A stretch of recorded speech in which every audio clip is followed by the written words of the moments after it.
大家好，我是爱说真话的 Tiger， 来了，万众期待的小米14系列终于在昨天正式发布。如同此前预热的一般，本次的这场发布会依旧是一把糅合了手机、系统、手表、电视一大堆新品在内的经典膀胱局。雷军也在发布会上宣布，小米的科技战略升级为人车加全生态。Tiger今天就重点盘两个主角，小米14系列与澎湃 OS。话不多说，先从手机开始。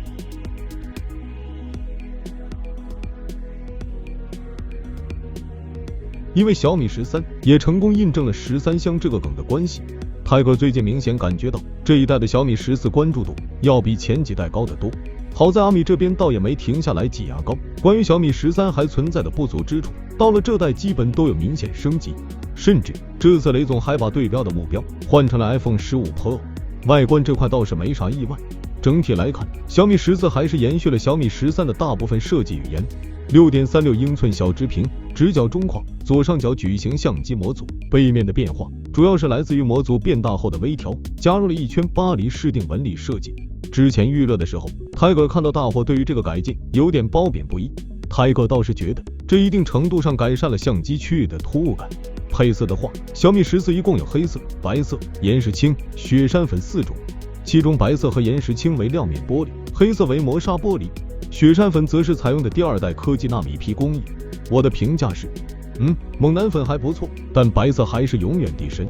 翻到正面，小米14配备的一块 TCL 化星 C8 发光材料来着直屏， 1.5K 分辨率，460 PPI， 3000 nit 峰值亮度，1至120 Hz LTPO， 全程 DC 调光，各方面的参数都很 OK。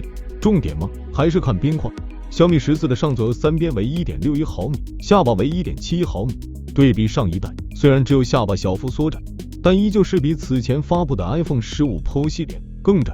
哦对了，小米14的中框顶部这次也改成了无孔化的设计，红外遥控被移到了相机区域，扬声器改为了微缝式隐藏设计，而顶部麦克风则被移到了听筒区，依旧支持 IP68 级的防尘防水。相机也是小米14在硬件上升级比较大的部分。 主摄采用5000万像素光影猎人900传感器， 1.31英寸的大底 f1.6 光圈，支持双原生 ISO。雷总说了，虽然底没 IMX989 那么大，但论动态范围，光影猎人900吊打 IMX989。此外还标配徕卡 Sunmilux 镜头，也就是说，继 Ultra 和 Pro 之后，标准版的小米旗舰终于也有真正的徕卡味了。 至于在副摄镜头的选择上，小米也给小米14下放了一颗13 Pro 同款的直立式长焦镜头，5000万像素 JN1 3.2X 光变 f2.0 光圈。划重点，长焦微距功能没有阉割，人像模式升级了，处理器应该就不用多说了。近日刚刚发布的骁龙8 Gen 3，史上最热乎的一集，UFS 4.0加 LPDDR5X 还是老朋友，搭配 Ultra 同款的环形冷崩散热系统。 新的骁龙强不强？实测见真章。Tiger 已经提前替大伙试过了，性能有提升，能效也进步了，确认没翻车。快充则为90瓦有线加50瓦无线，4600毫安时的电池。小米13上备受吐槽的马达，这次也做了小幅升级。小米14也终于支持最高速率为 5Gbps 的 USB 3.2 进1了。小米14的起步内存版本依旧为 8GB 加 256GB。 起售价为3999元不变，最贵的 16GB 加 1TB 顶配卖4999元。以前大伙都说手机厂商宣传 Pro 版卖的却是标准版，小米这次倒好，发布前频频预热标准版，反而是 Pro 一直藏到了本次才正式亮相。省流对比标准版，小米14 Pro 的升级主要集中在形态、屏幕、相机、快充这几个方面。 形态上，小米14 Pro 的机身尺寸提升到了 6.73英寸，配色比标准版少了一个粉色，全是玻璃材质。直屏也换成了微微曲的4曲面，小米称之为全等深微曲屏。这正脸看着确实挺爽的，屏幕的矮角也精致的再次令人感到陌生。但这个被拿出来对比的普通手机，小米11用户看到怕不是要骂人了哦。屏幕还是和标准版一样的 TCL 化星 C8 发光材料，但分辨率提升到了 2K。 522 PPI， 3000 nit 峰值亮度，1920 Hz PWM 调光加 DC 调光，参数都拉到满了。包括在屏幕的覆盖玻璃上，阿米也继苹果超瓷晶、华为昆仑、荣耀巨蜥、真我旗舰后，又搞出了一个小米龙晶玻璃。按照官方的说法，龙晶玻璃的加入令小米14 Pro 的抗摔性能暴涨了10倍。其实思路和前面提到的那几家都差不多，主打的就是一个更抗造。再看相机，14 Pro 主适用的也是光影猎人9版，但光圈更大，为 f1.42， 换算进光量的话，达到了媲美1英寸的水平。同时配备一颗5000万像素超广角以及一颗 3.2x 的长焦微距镜头。说到可变光圈，上半年小米13 Ultra 发布的时候，有些网友说阿米这个不如华为的高级，只支持2档可变。现在来到14 Pro， 小米索性是直接整了个 f1.42 到 f4.0 的无极可变光圈，不仅拍视频可以更灵活的控制曝光度，现在拍照片也能拍出类似华为的那种星芒效果了。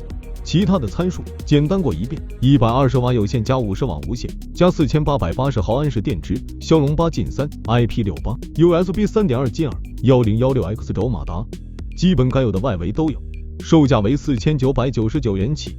而此前传闻的 One More Thing 最后也以小米14 Pro 钛金属版的形式亮相，采用 99% 纯钛打造，仅16加 1TB 一个版本，售价为6499元。开售时间方面，3款机型目前均已开启预售，31号正式开售。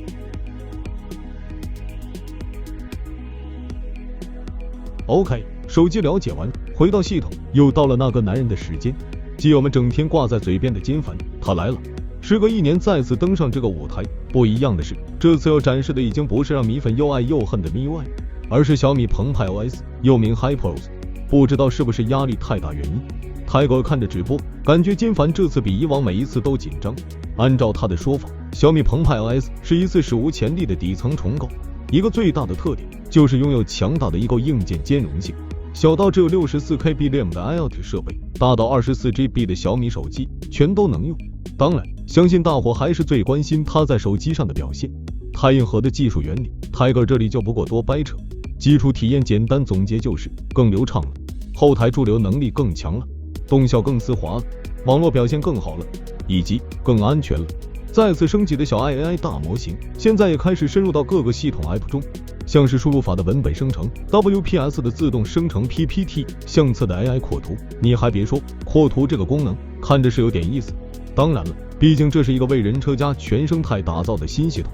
说到万物互联，这也是小米澎湃 OS 的重要升级部分。比如说，现在小米也能跨设备使用手机的 5G 通信模组，并实现打车、外卖等信息的跨设备展示。从这里也能看出来，小米手机也开始支持了类似原子通知以及灵动岛的功能。此外，还有利用小米 HyperConnect 实现的跨端智联。小米妙想支持米家设备，并根据你的实时位置进行设备排列，以及利用小米 HyperMan 实现的主动智能。这个说白了，就是让家里的 ION 设备记录你平时的使用习惯，并主动完成各种场景的调节。至于钉子户们最关注的是配问题，发布会上公布的首批手机只支持了小米14系列以及红米 K60 至尊版。看到这名单，手持小米13 Ultra 的 Tiger 已经准备摔手机了，结果又反转了。总的来说，Tiger个人感觉小米这次的澎湃 OS 做的还是蛮有诚意的。手机端主打解决MIUI 的一些历史遗留问题，比如流畅度、动效、杀后台。AI 大模型这块也比刚上线那会多了更多花活。当然，更重要的升级还有这个全端系统给万物互联所带来的强力报复。至于本次发布的3台手机，相信基友们看完也已经有自己的判断，哪个最香大家来说。欢迎在评论区留言，想了解更多数码资讯，记得关注我们的频道，我们下期再见。